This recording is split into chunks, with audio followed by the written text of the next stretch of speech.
Gia North's lungs ached as she tore through the trees. The woods pushed in around her, hiding the cabins and Camp Lost Lake Lodge from view. It felt like she was in the middle of nowhere. It's not too late. It can't be too late, she thought, willing her short legs to move faster. The muscles in her calves screamed. She leapt from the grass to the hard-packed earth of the trail. Her foot slipped out from beneath her. She felt a sharp crack through her chin and tasted dirt in her mouth before she even realized she'd fallen. It was the worst possible time to trip. She pushed herself off the ground, catching sight of her hands as she did.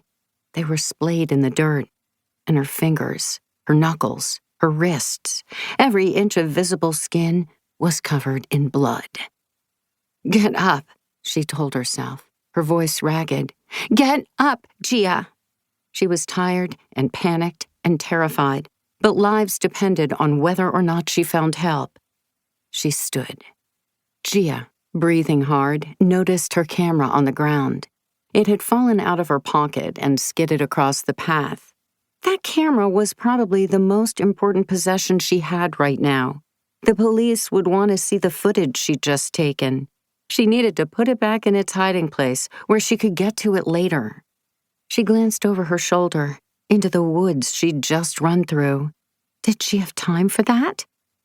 Making a quick decision, Gia snatched her camera off the ground and stuffed it back into her pocket, hurrying to her hiding place, past the trees and up the stairs to the camp director's office, stopping at the window. Hands shaking, she removed the faulty piece of trim no one but her knew about, pulled the camera out of her pocket, and stowed it in the little hole in the siding, then slid the trim back in place. She exhaled, relief flooding through her. There. At least that was done. She had started to turn back toward the stairs when she noticed something lying at her feet. It was the camp key card she'd been carrying around for the last 2 days. It must have also fallen out of her pocket when she pulled the camera out again. She leaned over to pick it up and froze. From where she was standing, she could see all the way across to the archery range. It was starting to get dark, but she could just make out the shapes of 2 figures standing in the field. She was about to lift her arms to call out to them for help, but something stopped her. Were they arguing? Gia squinted, trying to see who they were. That was the blonde hair and tall, broad-shouldered build of Jacob Knight, the camp's archery instructor, but she couldn't tell who the other person was. They were slender and shorter than Jacob, probably a woman, Gia thought. But there was something wrong with her face. It looked misshapen, old, haggard, with green-tinted skin and long, stringy gray hair, and her eyes were black, sunken, surrounded by deeply lined, rubbery skin, her nose long, hooked, covered in warts. A mask, Gia realized. The woman's face looked so messed up because she was wearing a mask. As Gia watched from her perch outside the office, the woman in the mask plucked an arrow out of the nearest target and lunged for Jacob, stabbing him through the throat. Jacob grabbed at the arrow protruding from his neck, blood spurting through his fingers. A spasm jerked through him. He fell to his knees in the dirt.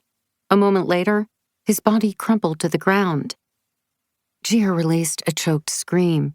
She pressed her hands over her mouth to muffle the sound, but she was a beat too late. Her voice was already echoing through the woods. And now, the woman was lifting her head. She was looking right at Gia. No, Gia thought. She turned, grabbing for the office door. Her hands were shaking badly, still slick with blood, and it took her 2 tries to get the knob to turn. Before she could throw the door open, Gia glanced over her shoulder. The woman had picked up a bow from the ground and loaded an arrow. She aimed. The air whistled as the arrow flew, with perfect aim, at Gia's face.